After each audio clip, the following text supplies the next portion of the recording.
Yes, all mates, welcome back to WD18, the Watford fan channel with Sam Yuko, Charlie Zazera, and myself, Jacob Coleshaw, to talk about a pretty significant Watford win as well. Leicester City 1, Watford 2. Watford come from behind to earn back-to-back wins for the first time this season. The first time, by the way, since February. There's one more game to go, Norwich tomorrow. The games are coming thick and fast, but we've got there just in time to review a big win at the King Power. Sam was there in the away ends at the weekend. Sam, I wasn't, but you bumped into my dad who was there. I've watched the game back in full. Charlie, you watched it from home. You couldn't justify a Boxing Day trip, could you, to the missus? Was that? No, I've seen us lose. I think that was our first win at the King Power since that mad Chalobah goal, Chalobah. And do you know who scored for Leicester that day? Was it Harry Kane? Harry Kane. Wow. Lovely He just ball. got Kane that day. But yeah, so yeah, I've been to King Power loads. Always see us lose, but delighted to see a Watford win, and then a few gins followed after that. So it was a good one. Sam, describe that away end in one word at full time. Yeah, it's really difficult to do it in one word. I think happy. It's a bit of a boring one, but I think just the general mood was quite happy, quite Christmassy. The jingle bells chants were out. Matty Pollock was getting his flowers, which were really well deserved as well. But and I think we'll talk about this because of the way that the game unfolded and the nature of the game as well. A little bit of it was a bit muted, actually, and I put this on our group chat afterwards that maybe it's because, like, after the Derby game, it was our first away win since February, and everyone was going absolutely nuts. And we finally, at the time, it was like we finally got this away issue off our backs. And to be honest, we've actually really built on that since that Derby away game, which is credit to the players. But I actually thought the celebrations at full time from both the players and the fans were a little bit muted, and I think that's potentially because of how poor Leicester were as well, which we're going to have to talk about. Because I'll get it out the way, actually, because this is something else I put on our group chat. Our group chat is gold sometimes on a match day. They are the worst team that we've played this season. I'll comfortably say that. They were absolutely horrific. Awful side, Leicester. They were.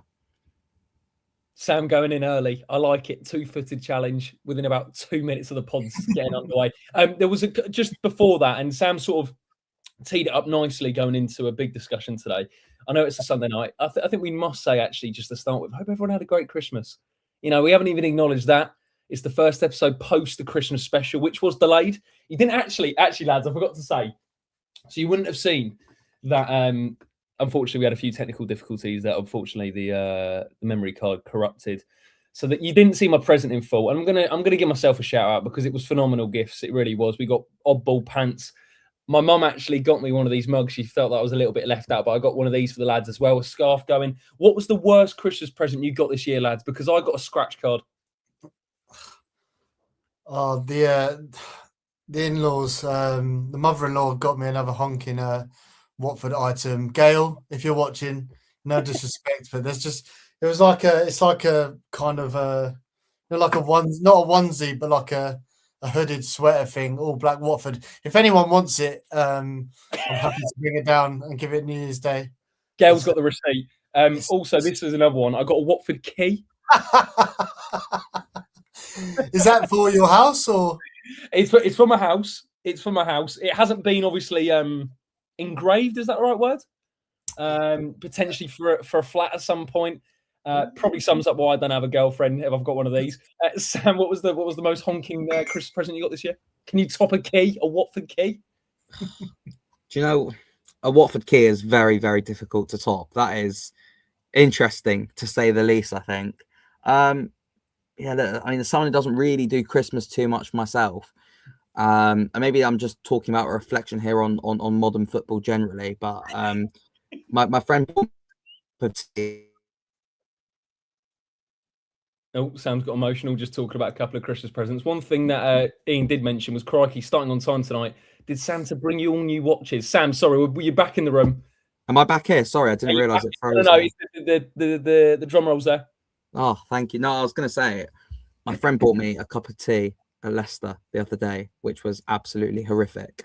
About half of it was just boiling hot water, only filled halfway up. Awful.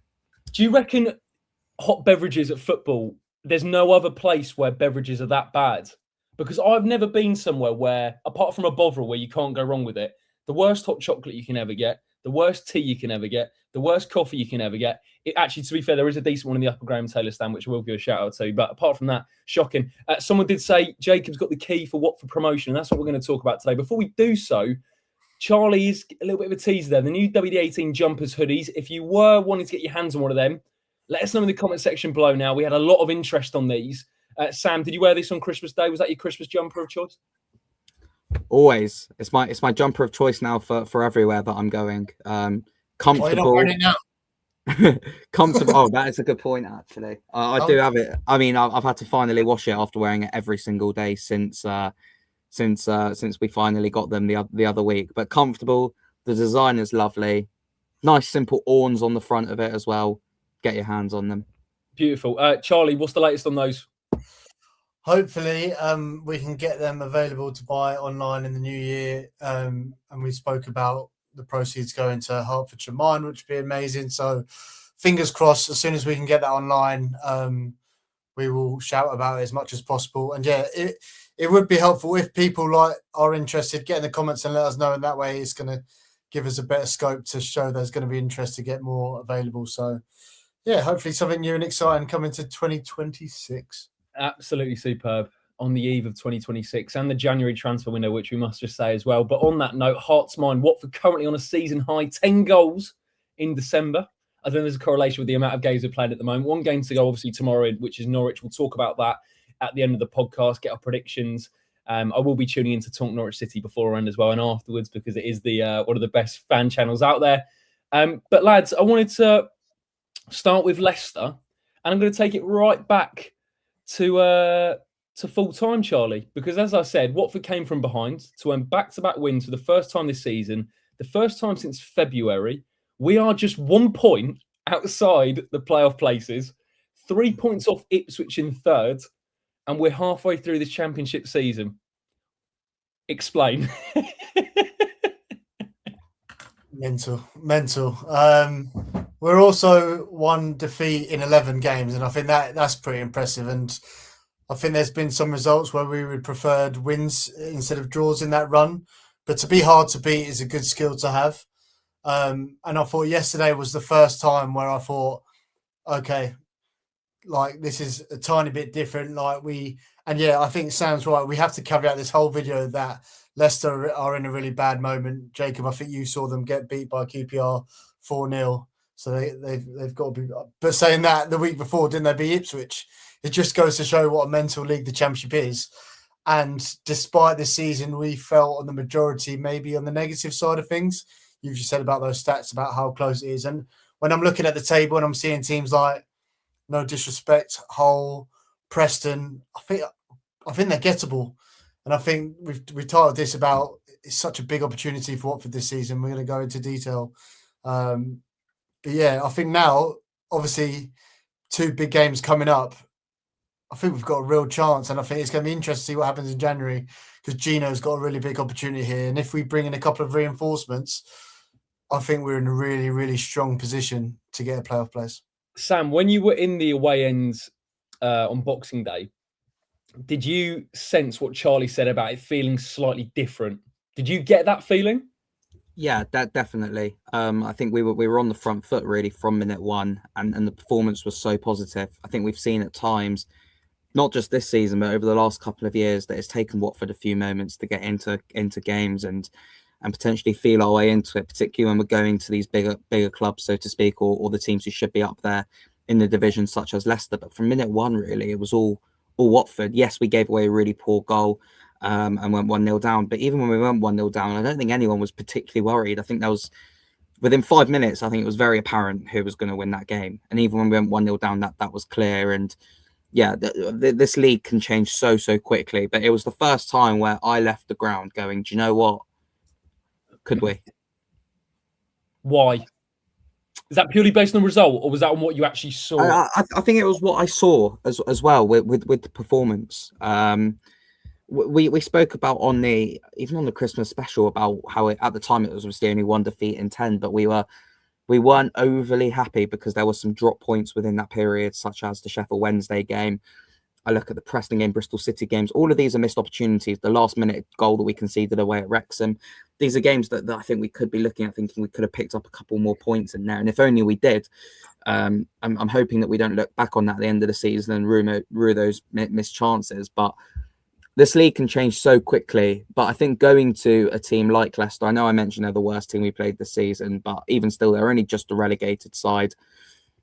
And I think that's a statement when on paper, at least, and so many individuals stood out as well, didn't crumble under the pressure. And yeah, I like to think that every single player put a shift on out there, and that's what you're going to need in a promotion push.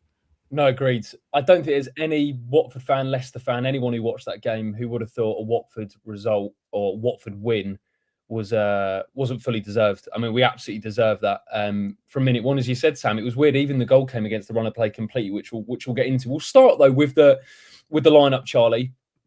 And you noticed a slight difference, didn't you? Because on paper it says it's a 4-4-2 from Watford, with Selvik, Ngakia, Pollock, Elaine, Bowler, Mama on the right, Kiprianu, Loser, Ince on the left, interestingly, with Karumgor and Chakvadadze as a 2. Now, this isn't correct, though, is it, Charlie? In terms of the shape that we saw in and out of possession, what was it, and what was the difference?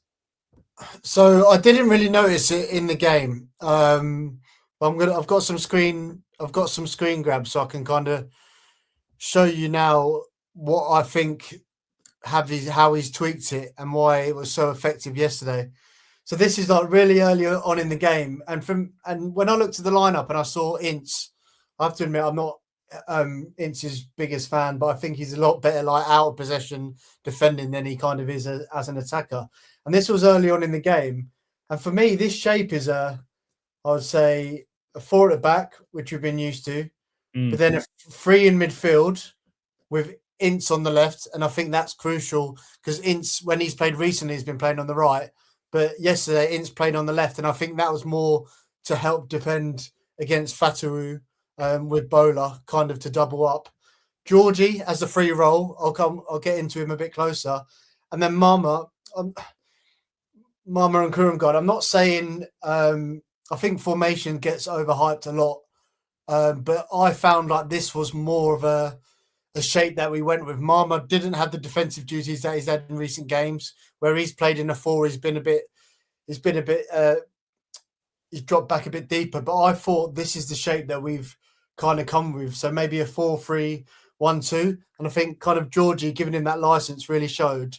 And the reason we could afford to do this, I personally think, because Leicester have got 2 great wingers there in Mavididi and Fatawu. But I think Ngakia is so good 1v1 defender that we were able to kind of let Mama cheat a bit. So that was kind of the first example. And again, another example later on in the game when that shape, you can see 4 at the back, the 3 midfield, Georgie, and look how high Mama is. And I thought this was even different from the Stoke game. So the Stoke game, this is what we've been seeing a lot. This is the 1, 2, 3, the 2 banks of 4. And then those 2 players. And we've talked a lot of times, even though we've been picking up results, how we don't think the shape has been working because it's so easy to penetrate us through the lines or over the top. It's quite rigid and we kind of get overrun in midfield. I think having Ince in that midfield really helped. And well, before Ince on the left, Charlie, as well, interestingly, because he's mainly played from the right. I think that's the key thing, and that's where he's defensive role was doubling up with Fatawu. And this kind of what I wanted to show the difference in the 2 games. So this was the Sheffield Wednesday game when Georgie played. This was the Leicester game. And you can see Sheffield Wednesday when he was playing like left midfield of a 4-4-2.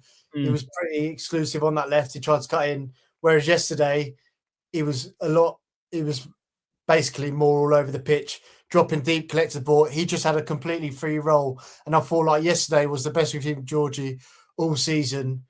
That was my observation when I saw it, looked back this morning.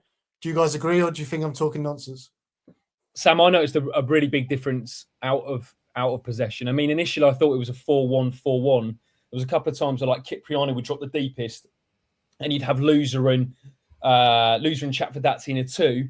But then when I even look at the first goal, when the ball goes across, I'm sure we'll get into it in just a second. When the ball goes across, there's a sort of split second where Loser it goes to Vestergaard, and that's the trigger to go and press. And Loser pretty much dictated that goal in terms of the press and obviously the assist as well. The second goal he gets the assist. But back on to what Charlie said, what differences do you notice from the way we set up and also the way we went about it at Leicester and how good particularly we were on the transition, I thought? Yeah, definitely off the ball. I noticed the change, and I think as well this is something that this team are learning in terms of being aggressive when they're off the ball or being patient. And I think we saw a really nice combination during the Leicester game of when they were going to be aggressive off the ball, press high up like we saw with Loser, or be a bit patient and sit off a bit, which is I think what we did really well in that second half. We weren't overly aggressive. I think we were comfortable in our shape, and that was because of the way that we set up, I think. I think with the way that Charlie just mentioned there, the way that we set up with that back four, one thing that I noticed in the ground, and I'm not sure if it came across when you two were watching it on screen, but I think the fullbacks are definitely narrower at the moment, Jeremy Ngakia and Mark Bowler. And we're potentially seeing a little bit less of them going forward than we've seen in previous parts of the season, which I think is definitely helping us. But because that's allowing teams to get the ball wide and get the ball into the box a bit more. And because of that, you're relying on having two really, really strong centre halves to combat everything going into the box. Which for me, I mean, I don't know if we want to get into it now, but we're going to have to talk about those performances from both Matty Pollock and Max Alleyne. Not just against Stoke, but against Leicester. That was, I mean, without that was Max Allayne's best performance in a Watford shirt and potentially Matty's best this season as well. But having those narrow fullbacks and you're relying on Kyprianou as well, back to his best, absolutely fantastic. So, yeah, I'm sure we'll go into those performances a bit more, but I think you're relying on those centre halves to have really strong games, and they did. Jacob, could I just show this shape and how I think it was a disadvantage for Leicester's goal? So this was Leicester's goal. We didn't really win a duel in the first half, and like Sam said about how narrow our defensive line is. And then when you move it on, that's mean Ngakia's had to come to Mavididi because he's got that space. Because look at Marma, he's nowhere to be seen. He's not doing any defensive role. Ngakia's come out to Mavididi, and then Pollock's have to come over, and our defense has been completely pulled apart.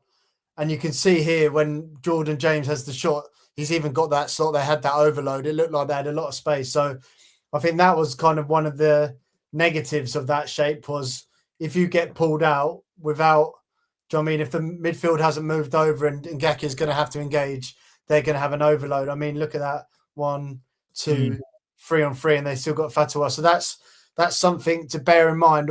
Although I thought that one moment, and Leicester literally, that was their first touch inside the box and they scored.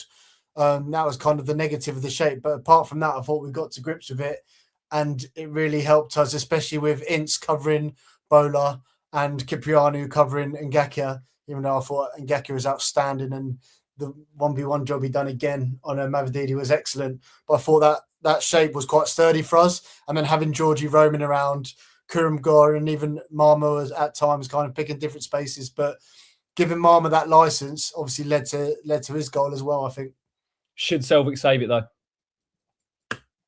Yeah, definitely. The ball moved a bit closer, Sam, because when I watched it back the second time, part of me feels for him in the sense that I wonder whether he didn't shut Jordan James down as much because he was worried about that pass out wide and he didn't want to commit because then he's going to slide in for Tawu. So I kind of give him the benefit of the doubt that it's gone through his legs. But I think the reaction from the back four was looking at Selvik going, mate, you need to at least get a hand on this. Yeah, definitely. And I mean, I just praised us learning whether to be, I feel like we're learning when to be aggressive a bit more and when to sit in shape. And yeah, completely understand your point about Bowler being in two minds. Does he attack the ball and Jordan James at a risk of leaving a fantastic player in, is it Mavididi or Fatawu who was out there free? Yeah, at a risk of leaving him out there for free, a quality player. But the fact of the matter is the shot came in, he scuffed it a bit, Jordan James, I want to say, or it was a a bit of a nothing effort. That the Selvik, he seemed to be a bit thrown off by it and a bit surprised and moved really late and really slow for it. So yeah, he should be doing better, Egil Selvik. And then he had a bit of a quiet game overall. Outside of that, Leicester didn't really challenge him. I mean, there was a moment in the first half as well when it was still 1-0 where I think he misjudged the pass, passed it straight to one of their players, and then made a wonder save to recover from it. I don't know how much credit you can give a goalkeeper for that when they make a save like that after giving the ball away, but yeah, a disappointing one. I think he'll know he should have done better with that, Selvik. Well, it's mad as well, that one, Charlie. I mean, we've kind of skipped ahead, and we'll get on to Matty's disallowed goal as well. But we've almost gifted Leicester, a poor Leicester team, a second goal there at 1-0. And despite how well we've been playing, probably the only negative I had from yesterday was probably a better team kills it there and makes it 2-0. And then you've got a mountain to climb. Granted, we've been good from losing positions, but that felt like a really soft bit of play as well from Selvik. Yeah, it's been a bit of a weird. He has a great game and then has a bad game, and I don't think he necessarily had a bad game yesterday. But luckily, he recovered and he pulled off a great save. That's just what he's like, and I just think that's what we need to expect from Selvik. My one highlight of Celtic was in the second half when he caught it, which is a big surprise. It drives me mad when he punches literally absolutely everything. It's just part of his game. I do think he's a decent keeper, but yeah, he's a bit inconsistent. If he can really iron out those results, I think we can rely on him. I think when it comes to it, he has saved us quite a lot of big moments this season. So yeah, hopefully he can kind of iron out their mistakes and we can have that solid kind of defensive four, which now we've seen for quite a few games, and him at the base of it. Yeah, I did see somewhere, I can't remember who it was who said this, but he's still looking a little bit injured as well. When he's coming out for crosses, particularly, it's almost like he doesn't have that full stretch still. Like there were a couple of punches that he had during the Leicester game that he seemed to flap at a bit and almost seemed to get there and then not go in for the punch 100%. I'm not sure if that's something still to keep an eye on, but yeah, he still, I don't think, seems that he's 100% fully fit yet. Yeah, it's interesting. Coming in for Nathan Baxter, who I thought did well when he came in, but clearly Selvik is the better goalkeeper when fit. But I do agree, Sam, when I was watching, I thought it didn't look the Eagle Selvik maybe that as comfortable as he's looked in previous games. Anyway, at that point, Jordan James scored on 7 minutes or so inside the first 10 minutes, and Watford have now won 14 points from losing positions, the highest in the top 4 tiers of English football this season. I mean, when you put that in sort of the table as well, and we talked about us being 3 points off third, with 1 point outside the playoffs, 14 out of our 35 this season, lads. It's about a third of our points have come from behind. Yeah, I think Geordie said it from the Rooker End podcast. It's not the best flex, is it? You're basically conceding all the time, and I think it showed we have got good character, and we don't fold, and we don't let those goals kind of knock us off too much. But is it character, Charlie, or is it the shackles being let off? And when you go 1-0 down, going, oh, we've got nothing to lose now. Yeah, it might be the case, but it's not sustainable. You can't, again, yesterday wasn't another clean sheet. We've only had 2 clean sheets. I don't think we're going to get in the playoffs if we have our. Do you know what I mean? If we keep conceding at the second half of the season. So my apologies, Charlie, by the way. I've got it wrong. It wasn't 14. It's now it's 23 points from losing positions. Was maths not your strong subject? It wasn't at all. 23 losing positions in 23 matches. Well, that was just before this was just after the Leicester game. So halfway through the season, that's 10 more than any other side. The most points recovered from losing positions in the Championship the whole of last season was Sheffield Wednesday with 24. So when I said about a third, completely ignore me. I'm shouting absolute rubbish. 23, Sam, out of our 35 points have come from behind. 12 points have come from us leading, or at least. Yeah, look, a chance. I think it's we're too good for everyone else. We're just respectful to the opposition. I mean, I'm happy with the character and that we don't fold in games, but it's not sustainable, I don't think. And we spoke about that second chance that Leicester had that Selvik gifted them the ball, made a brilliant save. sooner rather than sooner or later in this division, teams will punish us, and we've seen it in games already that we've gone behind and teams have punished us. So yeah, it's something that we do need to iron out, and I'm not sure how many games. I think that must be since Middlesbrough in February that we last kept a clean sheet away from home, unless there's been one since, which isn't good enough, and it's something that does need to be worked on in our game. Because we mentioned, if we're going back to the theme of the video, could we? I think that's still only 2 clean sheets this season. None of them have come away from home. We do need a few more of those, I think, if we are going to get into the top 6. Charlie, what was your view of the disallowed goal for Matty? He could have had 2 on the day, both headers, both proper Matty headers as well. Right decision to be ruled out?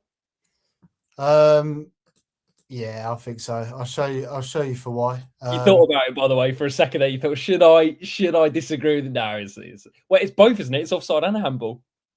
Yeah, yeah, should have been disallowed. Unlucky for Matty, but the positive I'm taking, and I said to Sam, positives that we've seen since Javi's come in, we look a lot more dangerous on set pieces.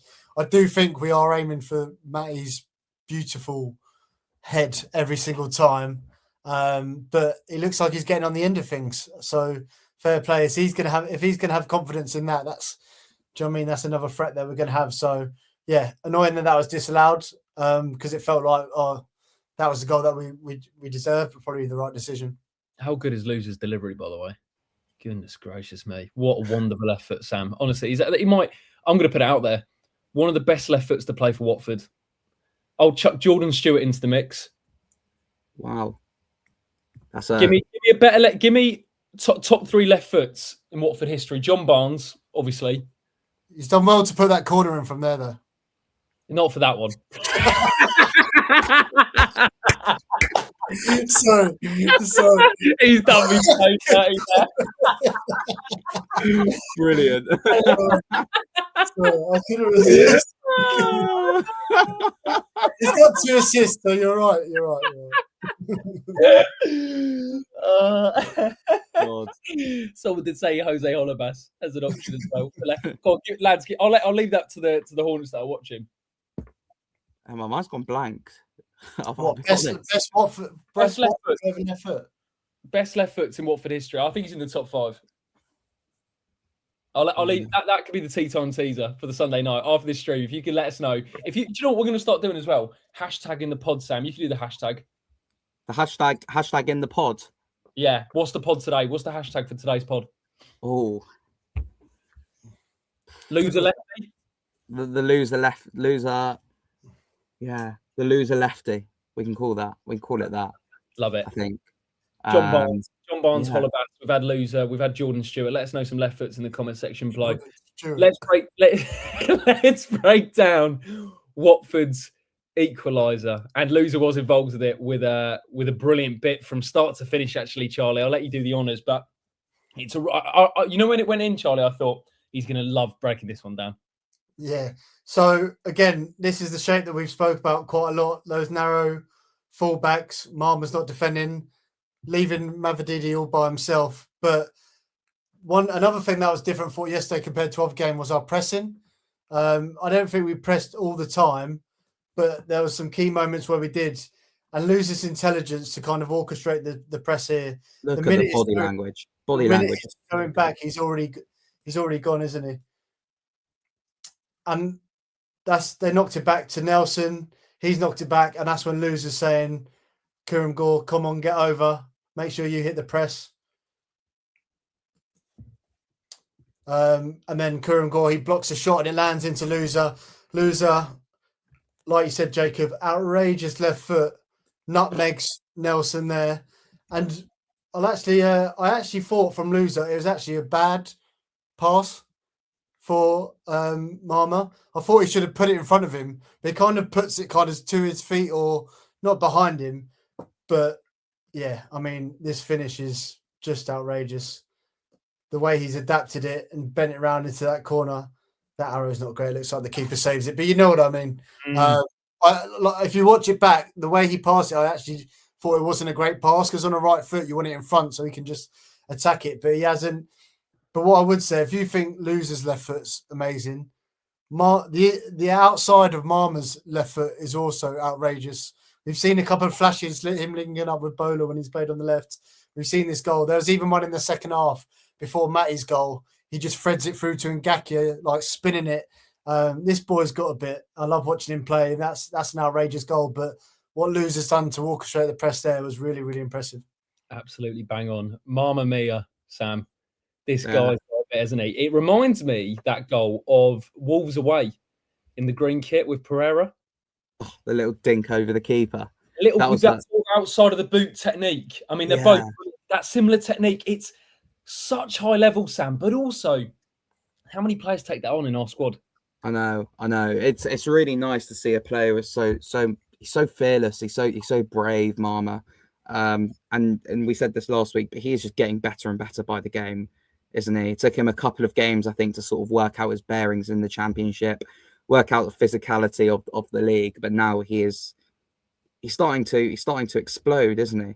Like, he is just a bit of a freak of nature, I think. I mean, we've said this at Watford so many times, and you have to credit, I think, the scouting network for keep bringing up these gems. But I mean, it's going to be another. And I think we might have had this debate already, but he's probably going to flip the most money, I think, that we've had on any player. Like, he is absolutely ridiculously good. And yeah, I got an even better view of it, actually, because I decided to. This was about 42 minutes in, and I decided to head down to go and get a drink at halftime. Nice warm drink to warm me up after going in what I thought would be 1-0 down. As I'm about to turn in to go into the concourse, Loser wins the ball back, and I get a view just in front of it of Marma and Loser running over to the away end after Marma scores. They took about 5 minutes to celebrate because they were looking for the Watford cameraman to do their goal celebration together or something. But yeah, there's an argument there that we've got both the best player in the league and the best young player in the league. I'd go as far as saying that.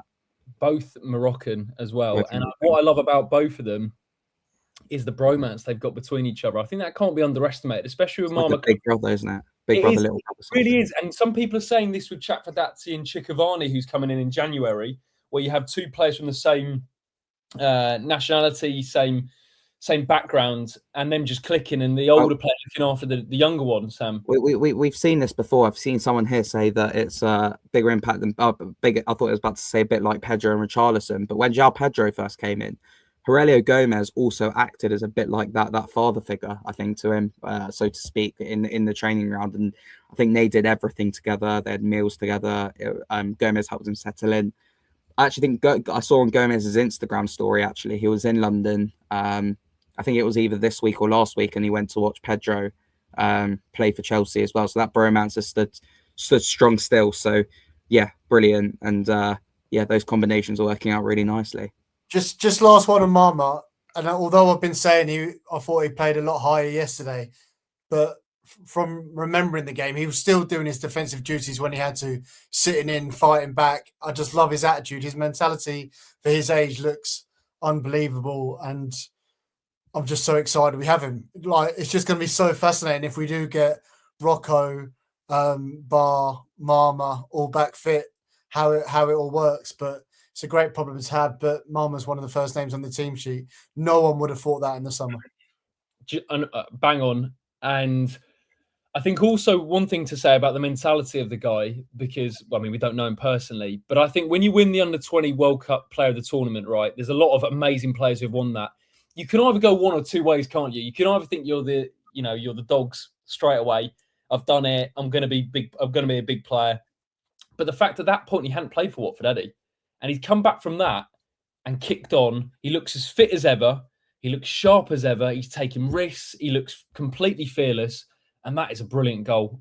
Someone had a really good stat on it as well. I think it was Rio. Good to see Rio. The Harlequin would have brought him down to earth to make sure. And on the Harlequin, if you want to drink before or after the game, just outside is the Mad Squirrel, just 10 minutes away from Vicarage Road. Rio Wolf, first Watford player since Troy to score in 3 games away in a row since 2015. Rio also says, Sam, is Marma further ahead in his development than Pedro was in his first Championship season? Ooh, I was just thinking, I mean, I don't think this will be the last time we have this debate. If you had to rank sort of Richarlison, Pedro, Asprilla and Marma, where would you put them all in terms of this stage of their development? I think Zhao, you can look at his first season in the Championship. We can forget the end of that Premier League season. He only played twice or whatever it was. There was that goal against Derby, the Luton goal as well, which was phenomenal. I think Pedro and Marma probably at roughly similar levels, bit different levels, I think. But yeah, miles ahead of I think Richarlison was in the Premier League, definitely ahead of what Asprilla was as well. But yeah, if you had to rank them, the four of them, what would you do? In terms of when their first season? But it's different. I mean, in terms of in terms of their best moments at Watford, we'll say. I'd still say Pedro was the one initially, I think, with raw ability. But I think the way Marma's going, he could surpass him in terms of what he does for Watford. If we get into the playoff picture, and let's be frank, there's a correlation between him coming into the team and playing well, and us kicking on. I'm amazed that he's had the impact as quickly as he's had. To be fair, I think we've seen the best of Marma quicker than we did with the other two. But I think Pedro was the first one where I thought the natural raw ability was there straight away. Charlie, what do you reckon? So João Pedro got 9 goals and 2 assists in the Championship. That was his first real season, wasn't it? And that was when we got promoted. So you could argue that was a better team than we have now. Maybe that might age badly. And what's Marma on now for goals and assists? He could easily get more than 11 GAs, couldn't he, this season? I don't know. I don't know if it's recency bias, but I remember when João first played against, was it Tranmere in the Cup? I think he was really bright when he came against Arsenal last year season, but I don't remember him being this impactful from every game he played in that Championship season. He had loads of good moments, including scoring against Luton. But yeah, Marma just looks, I think the word you said there, Sam, was brilliant, fearless. Because he's not scared to make a mistake. He's so active, and I'm so excited to have him this season. Yeah, bang on from Tim as well. Richarlison burst onto the scene for us, in fairness, fell off a cliff when Silva left. However, on yesterday, lads, standout performers. We mentioned Marma, we mentioned Luz with 2 assists, another captain's performance from him. I mean, it's fair to say he's the most important player in our team. I think a lot of our hopes and dreams and ambitions this season will rest on whether Loser can stay. Hopefully a bid doesn't come in January. But also whether he got into the Morocco squad for AFCON. He hasn't. Marma didn't. These are things that have sort of fallen to us. But Sam, yesterday, I know you wanted to talk about the back two, Elaine Pollock and Gakia as well. Another one. Brilliant yesterday. Yesterday on Boxing Day. God, doesn't feel that longer. Yeah. No, both fullbacks. We were actually talking where we were sat. I was talking to a couple of people, saying that after Loser, there is an argument that both fullbacks could take second and third place as our players of the season so far with Ngakia and Mark Bowler. Ngakia still gets a lot of heat for some reason, which I thought his performances this season would have at least got rid of them, but clearly not. I mean, he was really good again. But I just want to talk about the 2 centre-halves, because we mentioned there in terms of the shape and being a little bit more narrow, it's meaning more balls are coming into the box, and there's also more of an opportunity for midfielders, I feel like, to make those runs into the box as well when everything's a bit more compact and you're relying on 2 centre-halves to have really good games. Pollock was the Matty Pollock that we've all come to know and love, throwing his body in front of everything, obviously scored the winner as well. But Max Elaine, I think, was absolutely exceptional. I said last week, and Charlie, we laughed about this after we're leaving the Stoke game. I said that let Matty do all the defending and Elaine does the feet stuff. But I feel like that we saw a different side to Max Elaine's game against Leicester, where he was also chucking his body in front of everything. When he does have the ball at his feet, he is so composed. You can see he came through the Man City Academy.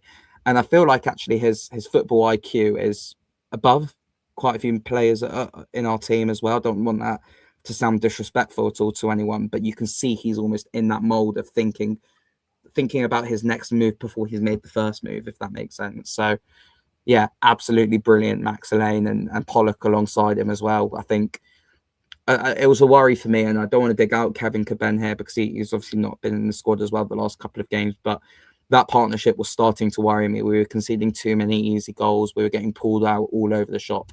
when it was Pollock and Caben. But since Elaine's come in, we look a lot more solid at the back, I think. Can I have a bold prediction about Max Elaine? Go on. He will be in England's World Cup squad, the next World Cup in Saudi Arabia. I thought you were about to say in 6 months. I was going to say, by the way, that was going to compete with Sam's Carlos Corberán shout to Liverpool.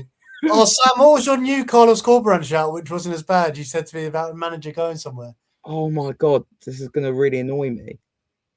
Oh my God, it will come back to me. But that was one.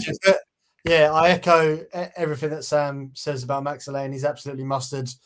He should be playing in the Premier League next year. I think what you said about his physicality was bang on, which, do you know what I mean, is a big test. He hasn't played any first-team football at all. He's been parachuted into the England under-21s team as well and been really good there. I think he's going to be playing in the Premier League, if not next season, the season after. He's that good, and we're lucky to have him. Tim, another great comment. I think it's underrated how much we can build from the back with Elaine in the team and how much we improve from that, giving Ake 15, 16 vibes. And also, I think, I know he's not here anymore, but I'm going to give a shout out to Petzolano because apparently the rumour was his relationship with Pep, they know each other quite well, was influencing the decision for Elaine to come to Watford. And it looked like we were going to play a back three under Petzolano, which we did for most of the time. And it's worked out really, really well. At one point, I didn't know if Elaine was going to play that much when he left, but I think we can clearly see the best back two for us is Pollock and Elaine. They complement each other really, really well. And that leads on nicely, Charlie and Sam, to, we mentioned Pollock's performance, tremendous, but Watford's second goal. Before that, Sam, you've remembered your shout, didn't you? Yeah, we remembered it. Well, I don't know how we ended up talking. I think it was during the Stoke game during the first half when it was a bit boring and me and Charlie were just going off on our tangents like we normally do. I've said that Regis Lebris, the Sunderland manager, will end up as the Man United manager in the next year or two, I think. A football manager or in real life? No, in real life, and he'll come up in that fierce rivalry, Man United against Liverpool, with Carlos Corberán in the opposition dugout. I'm still dying on that hill. You're dying on that hill. What about Michael Carrick? Valencia, bottom of La Liga. Trust the process, Charlie. Don't hate the player, hate the game. With Dimitri Fulker right back, by the way. Cipriani was on the EFL Team of the Week too, by the way, so that shows his performance. Yeah, interesting as well. Sorry, I think Cipriani said to Adam Drury after the game in a piece on the Watford Observer that he was saying how it's benefited him when he got dropped after that Birmingham game. And then he had, 2 or 3 games where he was on the bench and has come back in and has looked a lot more like himself that we saw in the first couple of weeks of the season. I said this with Cipriano a couple of weeks ago. Because he's been around for so long, you forget he's only 22, 23 years old. We have to be patient with him. And yeah, a brilliant performance from him as well the other day. He's 24, and I remember those good old Sunday League days with Hector. Well, man. Pocketing him. Charlie, Watford second goal. I mentioned losers left foot. Beautiful ball. And what I love about this one, Charlie, is the way that Pollock, it goes up. I like that the centre-backs stayed where they were. They fancied it. They were smelling something was developing. But the ball goes in. It's a great delivery because it draws Starlark out. But my word, Pollock was taking the ball. He was taking the keeper. He was taking the goal. He was taking that whole King Power Stadium with him. There was no stopping when the ball went up in the air. Yeah, I've kind of said it for you, but what for the second goal? What did he make of it? Yeah, everything you just said. No, you wouldn't want to go near Matty if he's launching his head towards you, would you?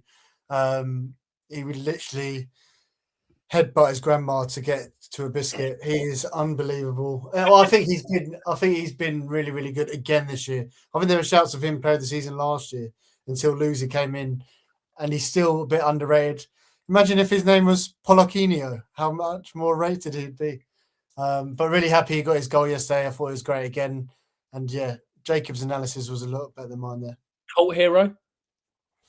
What's the definition of a cult hero? He's a cult hero. I thought Elliot Murray was piping up last week in our YouTube comments as well. So he was making a very well-researched, well-reasoned opinion in the comments. But someone made a great point, Pete. It was like a jade. Can I read out the definition of a cult hero? Beautiful. Go on.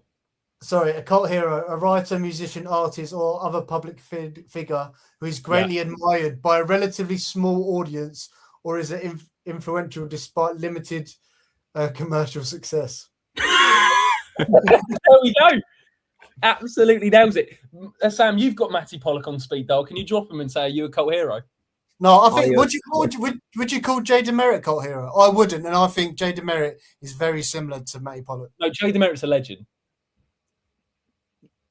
Yeah, I mean, I think if we do get promoted, God, we are getting way ahead of ourselves.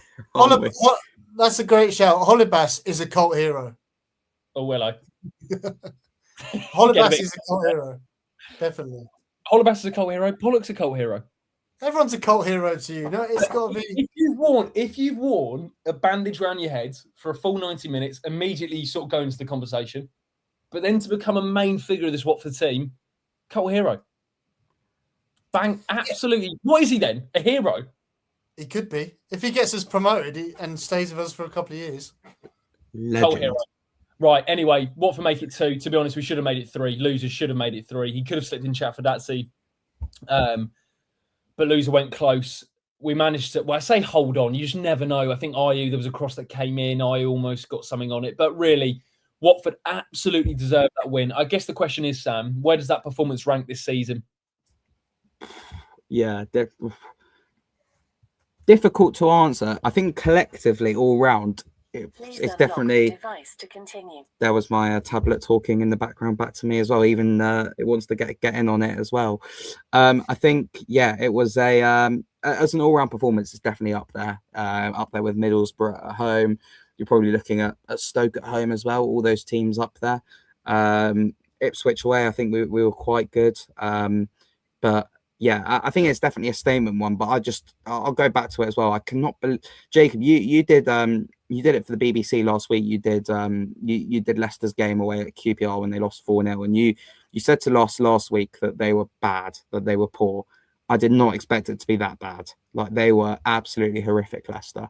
And I think you have to put a big sort of asterisk next to that, because they made life relatively easy for Watford. But that's not to take away from us. We took our opportunities, and glad that we held on in the end for 3 points. I think the one thing I was really happy with the way Watford played, if I just get this lineup graphic up again, was when I watched Leicester last week against QPR. What they were really poor at were the legs in midfield.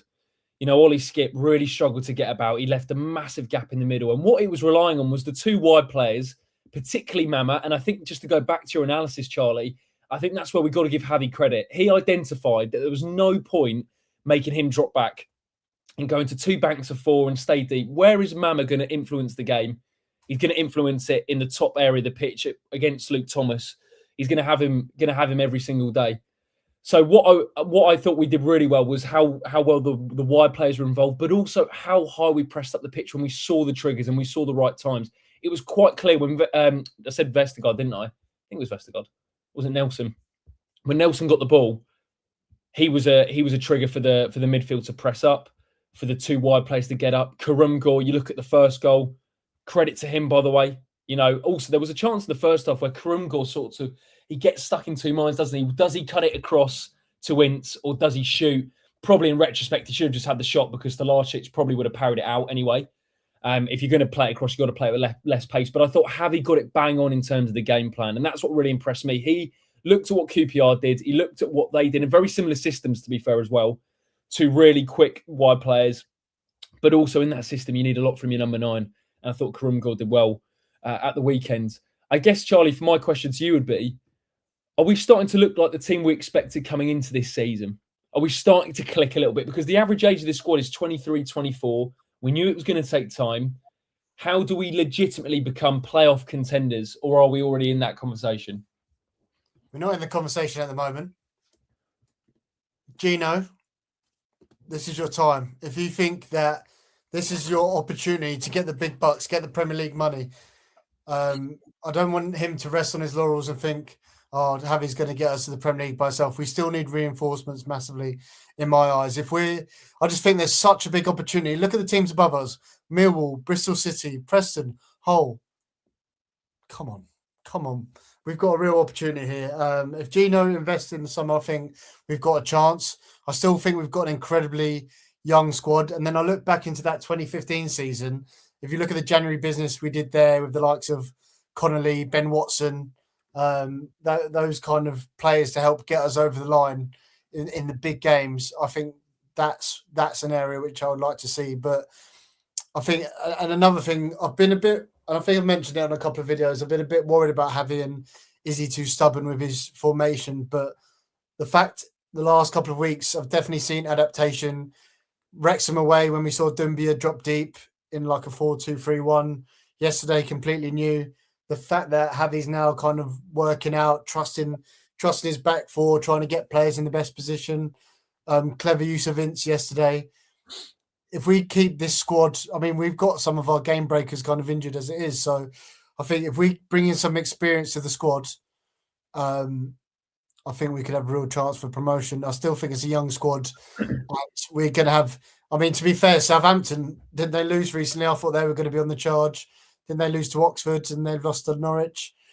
Leicester, if they perform anything like that. Birmingham are a team that high. They're in a bad moment. So there's not, basically what I'm saying, I don't think there's too many obstacles for us to achieve playoffs. The biggest obstacle is probably ourselves. I'm going to put it out there, Sam. I think Norwich is a season-defining game. No. I think it is. I really believe it is. And I'll tell you why, lads. I'm not saying we're out of the mix if we lose. But what that would say, that message that would send to the rest of the Championship about us this season, going into January transfer window, if we win tomorrow at Carrow Road against an informed Norwich, by the way, the table doesn't tell the whole story about how they're playing at the minute.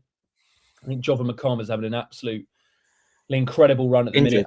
Injured, by the way. Oh yeah, that's I didn't know that. That's a big news. But they've been in form. Josh Sargent.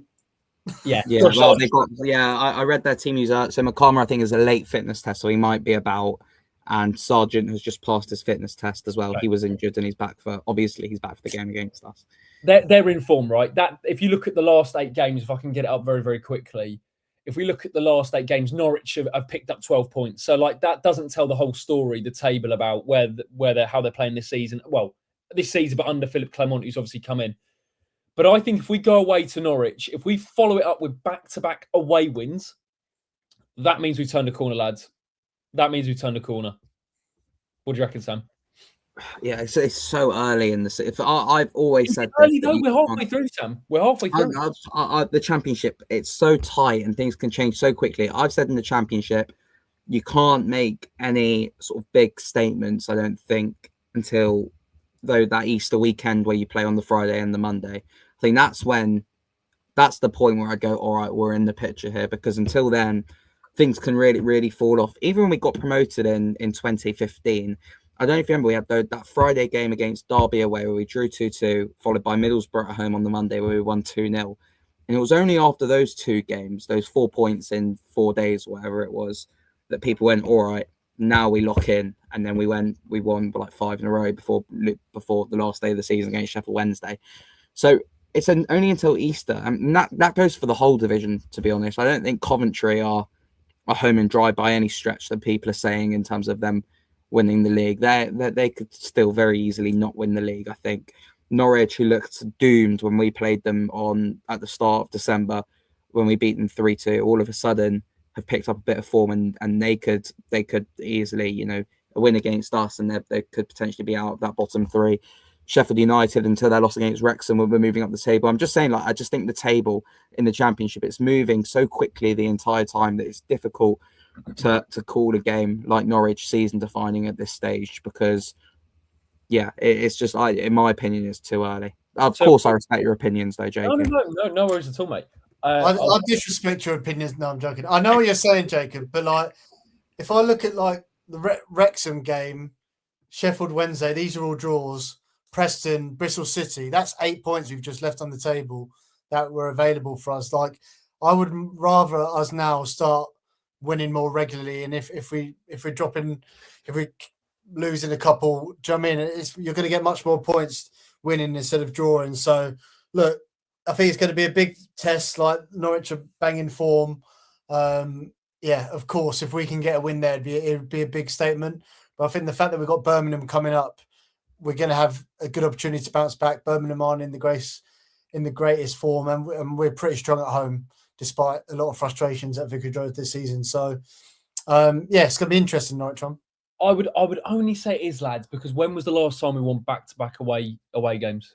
If someone could tell me that's a psychological moment. I felt Derby away was that when we went there and won 3-2 to get that away win. I felt at the weekend was to an extent, but I agree.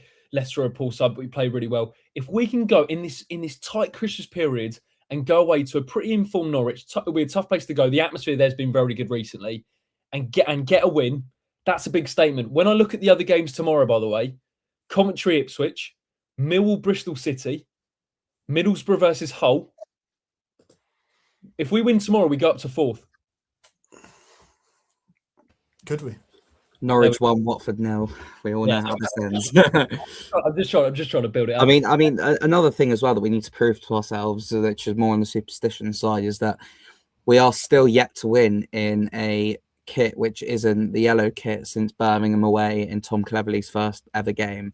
And we're most likely going to be wearing our blue kit tomorrow, you imagine, with Norwich having yellow and green. So it means we'll be in that blue third shirt. So that's something that we need to sort out as well. Santa didn't give me that kit for Christmas. I was gutted. Last time we won back-to-back away games was December 23 under Val. Oh, Preston 5-1 and Blackburn 2-1. Reece Healy unbelievable. At the death, wasn't it? Blackburn away.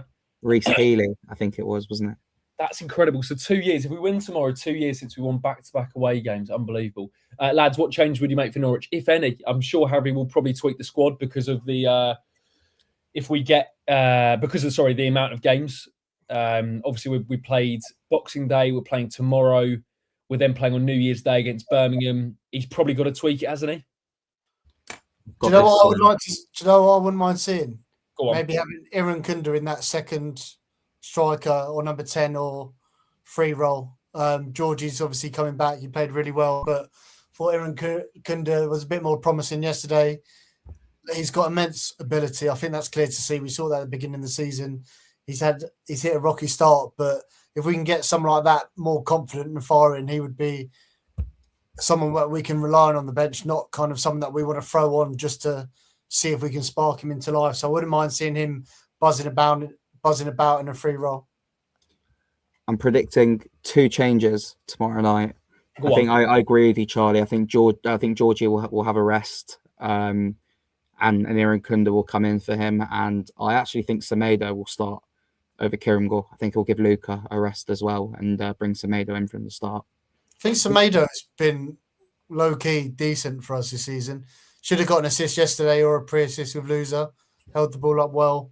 He's contributed, obviously, for Sheffield Wednesday and stuff. So someone that some fans might have written off. I think he's contributed pretty well this season. What a stat this is from Edmund, by the way. Leicester was only our second win this season, which wasn't on a Saturday.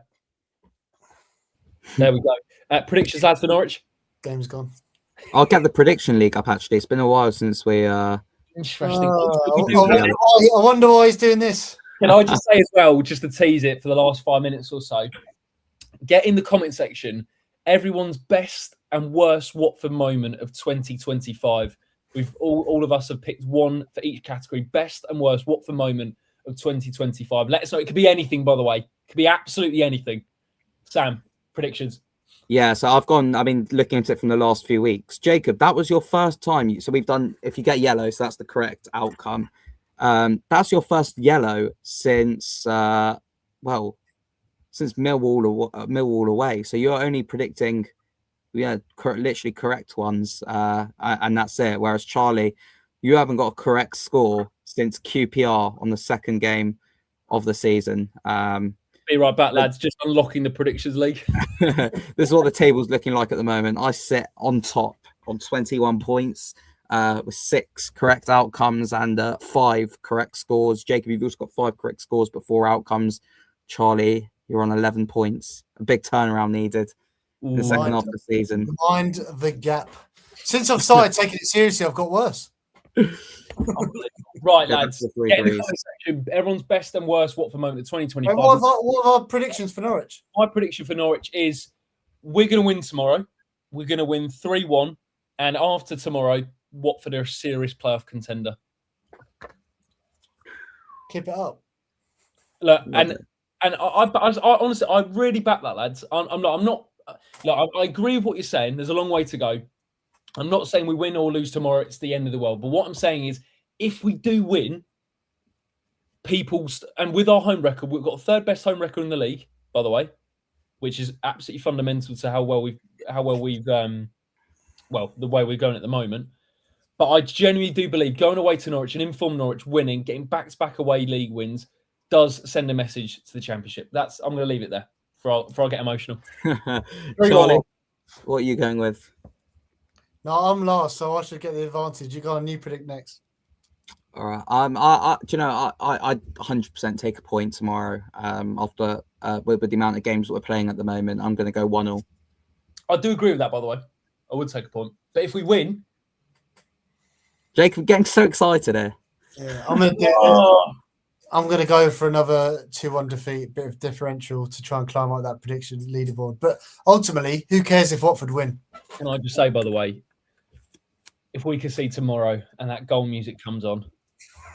Is it goal music for people that don't know, Jacob?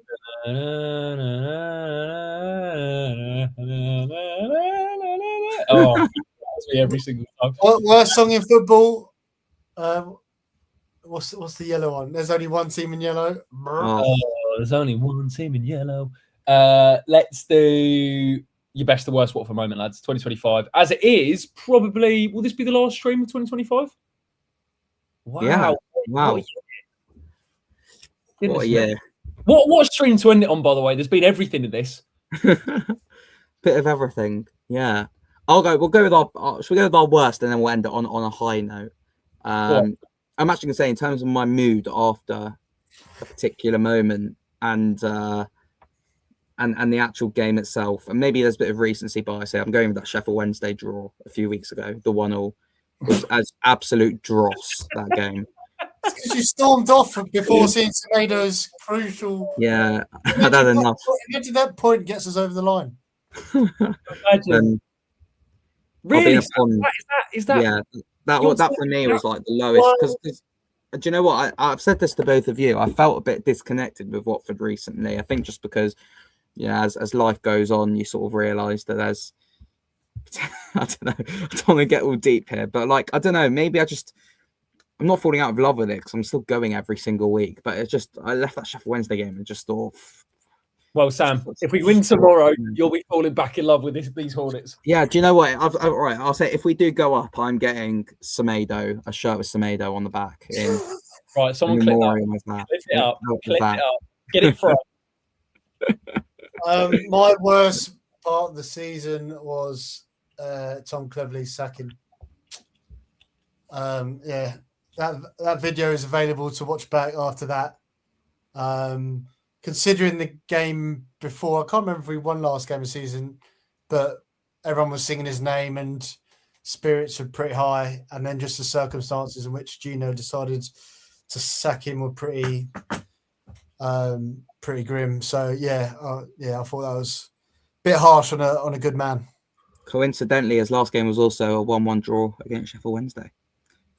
Yeah, because some people would probably say those scenes at full time were one of the best in terms of the emotion of it. Actually, lads, when I look back on the year, didn't we start the year with the commentary away? Yeah, cool. Nearly cried that day. God, we've been through it all, by the way, this year. I was going to say something similar to Charlie, but mine's a bad one in terms of the January transfer window this year, and that is why I'm not bothered about the new year. I'm bothered about January and the transfer window opening, because last year, right, absolutely fair enough. Selvik being a good signing, Abankwah being a good signing, but I just wonder, what if, had we've got a Martial Godot in, had we've got a proper striker in, what might have been last season? That's all I'll say on that, because otherwise I'll get emotional. But where were we this time last year? Where were we this time last year? Were we roughly similar spot, I think? So this time last year, Sam, our home form was incredible, wasn't it? Yeah, it was about this time last year that we lost our first home game against Cardiff. And that's why I'm surprised you went to Sheffield Wednesday, Sam, because our record after the new year was horrific on all fronts. Yeah, I don't know. And you've gone Sheffield Wednesday at home. Yeah. They are probably the worst team maybe we've 3 played to 6. in the year. I just think everything about that day, the atmosphere was off. We were rubbish. I don't know. Maybe I'm wrong. No, you're right. We're 2 points worse off than we were this time last season. This time last year, we were on 37 points. I feel like the mood, though, the trajectory, like, because I mean, I don't want to, going back to my start the season predictions. I think I said that it would be the inverse, that we'd start slow and get better as the season goes on. I feel like the trajectory, while we're 2 points worse off now, I feel like the mood is a bit better in terms of Didn't we just have that Rocco Vata last minute goal against Pompey and the Quadro Bar celebration? Sure. You two went on a great night out. Good. That was good limbs. That was. Just on that, by the way, last year we'd won 11. At this point in the season, 23 games played, halfway through, we'd won 11, drawn 4, lost 8. This season, we've played 23, won 9, drawn 8, lost 6. So just as a bit of comparison for last season, I know some of you are thinking compared to 2014-15 after, I'm going to throw it out there, we're 3 points worse off. Only 3, wow. Only 3 points worse off. And 2020-21, when we went up under Cisco, we're 5 points worse off. But 22-23, we're 2 points worse off. I mean, we could keep going. Should we just go through all the seasons? We're unbelievable. That's what I've learned. Should we go for the best bits of the season, Sam? That's Charlie's bored of it. Let's go to the best moment. Best positive. Again, Sam, Imran Loser staying at Watford Football Club is without a doubt, for me, the moment of 2025, because he could have easily left. Valid. He's an important player. He's our captain. There we go. Loser's lovely lefty. What a boy. Hashtag it. Charlie, what are you going with?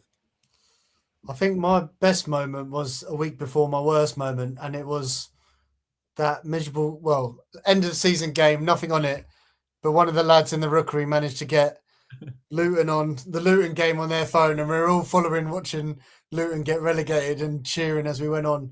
I think that just sums up. I wasn't there to watch the Luton game at the Vic, which was obviously a great day, but that was a good bit of fun following that and celebrating those down the road going down.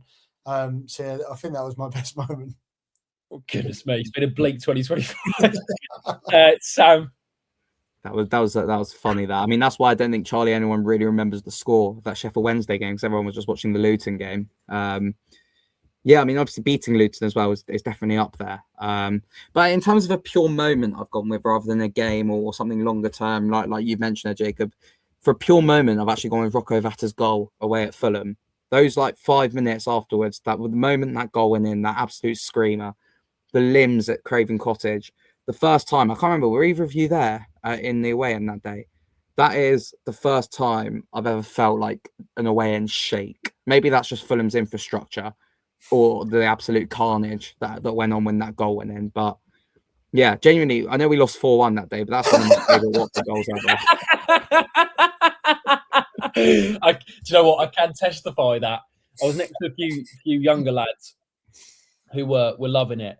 And I will say, I've never seen, I have seen limbs like that, but that was the best limbs I've experienced in a long time. I can agree, Sam. It was superb. I think just the fact it came out of nowhere, and we lost 4-1. Nabazada made his professional debut, I think, that day, Sam. New contract. I've got high hopes for Nabazada. I think that's a great bit of business for us. Yeah, it's got a lot to learn, the boy. A lot to learn. Oh, my God. Right, okay. Where are we taking this? Let's have a few of yours in the comment section below. Best and worst moment of 2025. Shout out to Harry. Shout out to Matt listening in on this Sunday night. Let's have a look. Worst was the Elton John home game versus Blackburn. What a lovely shout. I mean, stinking, but lovely shout. Best was Luton 2-0. The atmosphere afterwards was special. Rio says, best Watford moment, beating Luton 4-0. Worst, Millwall 1-0. That was a bad one. Or the statement saying Petzolano was a promotion specialist. That was vintage Watford, that. Yeah, that was interesting. Best moment was beating Wednesday 6-2. Best moment... That was 2020. I think the 6-2 was 2024, wasn't it? Yeah, we'll get a VAR on that one. Mama, the best moment. Let us know in the comment section your best moments. We've been going for an hour and 10 minutes, so I think we should probably wrap it up there. Lads, anything else to add before we go? Happy New Year, firstly, and of course as well. If you didn't watch our Christmas special, I sat down for about 10 minutes. We put it in the middle of the video with Louis Bree from Hertfordshire Mind, and we were just talking a bit about how the festivities. I know Christmas is done now, but the same goes for New Year's. Obviously, it's a time of excitement and people getting excited for the new year, but for some people as well, it can be a bit of a difficult and challenging time. So if you want to go back and hear a bit more about how Hertfordshire Mind can help you if you're struggling, then go back to our last video and just skip to the bit where I'm talking to Louis, or you can also enjoy us talking about Stoke at home as well. Very true. And I will just say, lads, firstly, Sam, bang on, and all the details to Hertfordshire Mind are in the description below. If you want to get involved in our initiative for this season, £1 for every goal Watford score. We're on 10 for this month. If you want to join us and donate to an amazing local charity going into 2026, they really, really do appreciate it. As Louis mentions on the video, all the support that we can give to Hearts Mind does really go a long way. And yeah, absolutely bang on. The other thing I was going to say, lads, was what was I going to say? I don't know what I was going to say. I was going to give a quick reminder about the Mental Health World Cup, which will be in May 26th. Get the links in the description if you're interested in entering a team or you want to help as a volunteer. All the details are in that link in the description, so that's going to be a big one. Hopefully we'll confirm a date for that very soon as well. Yes, exciting times. And also on that was it, I remembered jumpers, hoodies, because all the proceeds would go to Hearts, Minds and charity as well. So if you want to get involved, if you're interested, let us know. Sam, bring us home.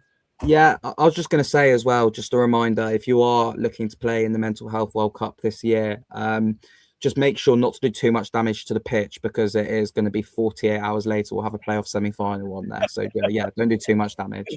Yeah, love it. Love it. Also, what about you, lads? I've had a few messages about it. So more details for anyone who's watching, they'll be released shortly on it.